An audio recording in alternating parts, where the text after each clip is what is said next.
Strikta talaga si Tita PB Love. Ibubuko ko na sa inyo. Kahit ako nanonood sa mga vlog or live ni Tita PB Love. Alam na alam ko ugali nito, istrikto nga pero may mga matututunan ka talaga lalo na sa pagtulong.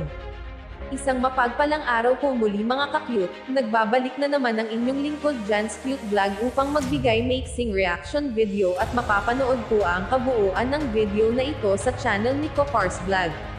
Ang PB Team Abra kung saan binuking nito ang tunay na ugali ni Tita PB Love. Prangka talaga si Tita PB Love at yun din ang gusto kong ugali ng tao. Marami kang matututunan o ituwid sa kung anong akala mong tama na ginagawa mo yun pala may mali pa din.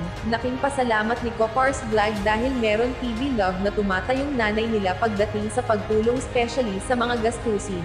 Ayaw pala ni Tita PB Love na dudukat sila sa sarili nilang bulsa.